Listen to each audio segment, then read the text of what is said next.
कभी कुछ ऐसी तान सुनाओ कि जिससे उथल पुथल मच जाए, एक हिलोर इधर से आए एक हिलोर उधर से आए, प्राणों के लाले पड़ जाएं।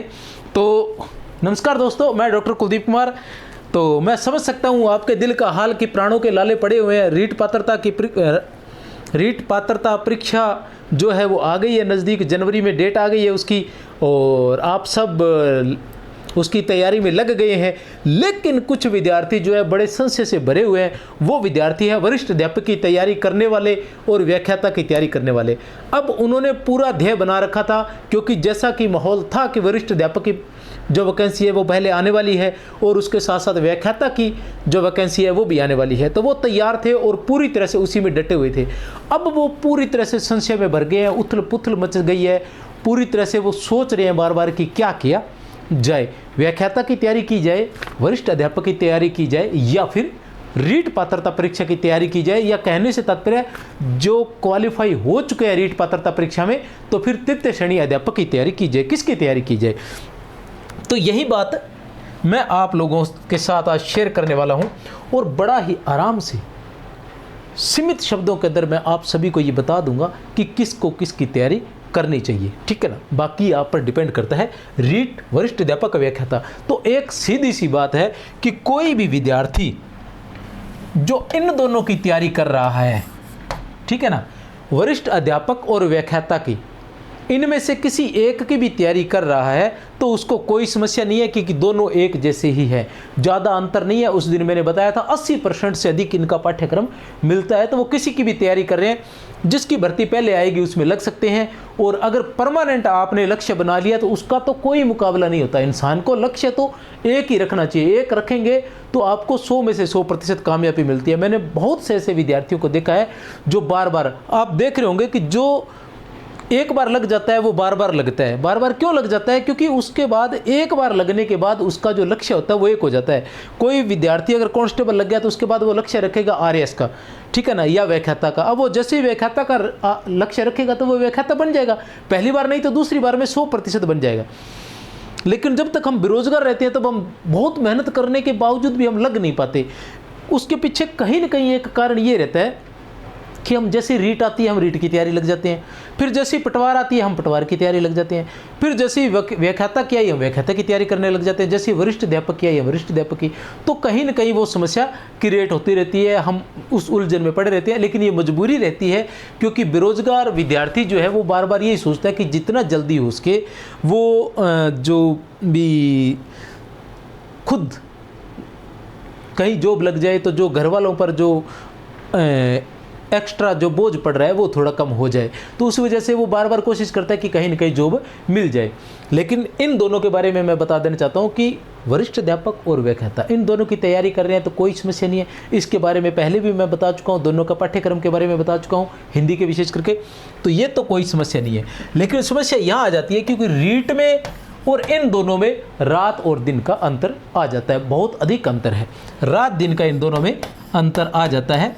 तो अब इनमें ये हो जाता है कि अब इसमें से क्या है कि रीट वाले को तो रीट की ही तैयारी करनी चाहिए, और इन दोनों में से अगर कोई तैयारी कर रहा है तो उसको उनकी करनी चाहिए। अब किसको क्या करनी चाहिए? अब जैसे जिसके पास योग्यता ही रीट की है वो तो ठीक है ना, नॉर्मल सी बात है कि वो रीट की ही तैयारी करेगा। जिसके पास योग्यता ही रीट की है वो रीट की तैयारी करेगा। लेकिन जिसके पास योग्यता वरिष्ठ अध्यापक की व्याख्याता की है वो थोड़ा बहुत कन्फ्यूजिंग हो सकता है कि किसके तैयारी करूं, ठीक है ना। अब उनमें से मैं आपको बता दूं कि जिस विद्यार्थी की वरिष्ठ अध्यापक की और व्याख्याता की तैयारी अच्छी नहीं है, जिसने पहले इनकी तैयारी नहीं की है, जिसने पहले इन दोनों की तैयारी नहीं की है और तैयारी उसकी अच्छी भी नहीं है, सब्जेक्ट पर उसकी पकड़ भी अच्छी नहीं है, तो उसको तो रीट की तैयारी 100 में से 100% करनी चाहिए। क्योंकि यहाँ पद जो है वो कम से कम 23,000 पद आने वाले हैं, और हो सकता है तो 25,000 पद भी आ जाएंगे, ठीक है ना। भी पदों की संख्या जो है वो बहुत अधिक रहने वाली है, ठीक है ना। यहाँ जो वरिष्ठ अध्यापक के पद हैं ये लगभग 13,000 पद रहने वाले हैं, और ये जो व्याख्याता के हैं ये 9,000 पद रहने वाले हैं, ठीक है ना। अब ये है कि सबसे बड़ी समस्या उनकी हो रही है जो विद्यार्थी वरिष्ठ अध्यापक और व्याख्याता की तैयारी कर रहे थे, किसकी तैयारी कर रहे थे? वरिष्ठ अध्यापक और व्याख्याता की तैयारी कर रहे थे, लगे हुए थे आराम से, क्योंकि सभी को पता था कि वरिष्ठ अध्यापक की पहले आने वाली है, वरिष्ठ उसके बाद व्याख्याता की आएगी, तो वो सभी इसकी तैयारी कर रहे थे। अब अचानक से रीट पात्रता परीक्षा आ गई है। अब वो सोच रहे हैं, और जैसे कि ये भी माना जा रहा है कि जनवरी में रीट होगी, ठीक है ना, और मई में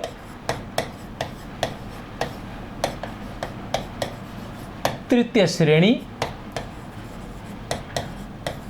अध्यापक परीक्षा होगी। तो अब वो सोच रहा है कि पता नहीं वरिष्ठ अध्यापक की आएगी या नहीं आएगी, व्याख्याता की आएगी या नहीं आएगी, ठीक है ना, तो वो कन्फ्यूजिंग हो रहा है। तो उनके लिए भी मैं बता देना चाहता हूं कि पदों की तरफ न जाएं। अगर आपका विषय, आपका सब्जेक्ट अच्छा है तो आप वरिष्ठ अध्यापक और व्याख्याता की ही तैयारी कीजिए, और अगर आप पहले से इनकी तैयारी कर रहे हैं तो इसी की तैयारी कीजिए, क्योंकि यहाँ आपको एक फ़ायदा होने वाला है।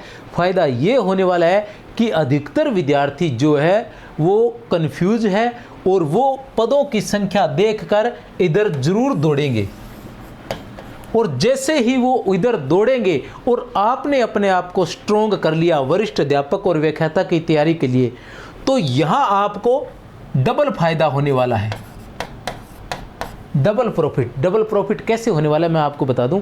एक तो ये कि ये लोग इधर जाएंगे तो संख्या आपकी कम हो जाएगी, ठीक है ना, कंपटीशन कम हो जाएगा। दूसरा ये है कि जब एक विद्यार्थी यहाँ से निकलकर यहाँ जाएगा, इसकी तैयारी करेगा, अगर वो उसी की तैयारी करेगा, इधर नहीं आएगा, तो इधर तैयारी करने वालों की संख्या, तुम्हारे साथ कंपटीशन करने वालों की संख्या कम हो जाएगी, और तुम्हारे लिए ये आसान हो जाएगा। तुम्हारे लिए ये, अगर यहीं डटे रहोगे तो एक बात तो ये फ़ायदा है, तुम्हारे लिए आसान हो जाएगा।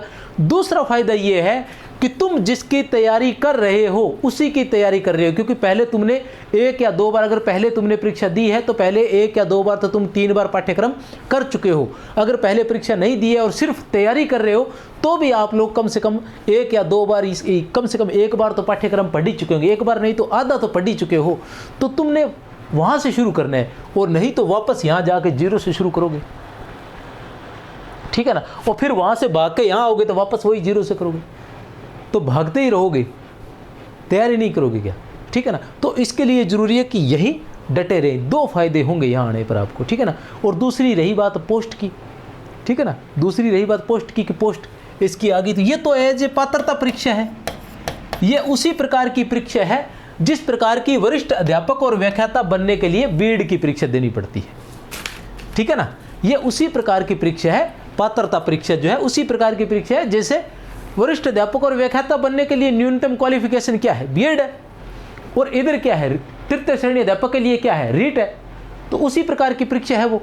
अब वो तो जनवरी में हो रही है, लेकिन मुख्य के जो कह रहे हैं, पक्का नहीं है जो कह रहे हैं, क्योंकि जो कर्मचारी चयन बोर्ड जो है उसने जो दिनांकें दी है उनके अंदर मुझे पता है कि वो जगह खाली होती है, वो मैंने भी कहा है जगह खाली होती है, वो कभी भी एग्जाम करवा सकते हैं, कोई समस्या नहीं है, लेकिन उन्होंने ये दिनांक दी तो नहीं है ना, ठीक है ना, और कब हो कल का किसने देखा है, ठीक है ना। तो उसी तरह से यहाँ भर्ती कब आएगी ये किसने देखा है, समझ गए। अब मान लो भर्ती आ ही जाती है, हम ये माने कि अभी अक्टूबर चल रहा है, अक्टूबर में नहीं आएगी, चलो ठीक है नहीं आएगी, नवंबर में भी नहीं आएगी, मान लिया नहीं आएगी, दिसंबर में भी नहीं आएगी, मान लिया नहीं आएगी, जनवरी में तो आएगी, ठीक है ना, जनवरी में आ गई। अब कहाँ जाओगे, जनवरी में आ गई तो कब तक हो जाएंगे एग्जाम, इसके भी मई तक हो जाएंगे। अगर जनवरी में भर्ती आ गई ना तो इसके भी एग्जाम मई तक हो जाएंगे। अब इधर इसके भी मई में होंगे, इसके भी मई में होंगे, किसकी तैयारी करोगे। तो ऐसी स्थिति में यही है कि मैं आप सभी को बता देना चाहता हूं कि अगर आपका विषय अच्छा है, क्योंकि पोस्ट इसमें भी भयंकर आने वाली है, इधर जो है 10 लाख कम से कम बैठने वाले हैं इस तरफ, ठीक है ना, 5 रीट में जाते रहेंगे, 5 फिर भी बच जाएंगे तृतीय श्रेणी अध्यापक में, ठीक है ना।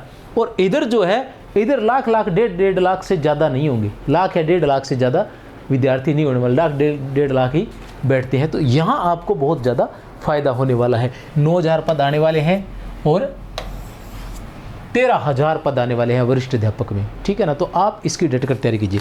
इसके अलावा मैंने और कैलकुलेशन भी निकाला था।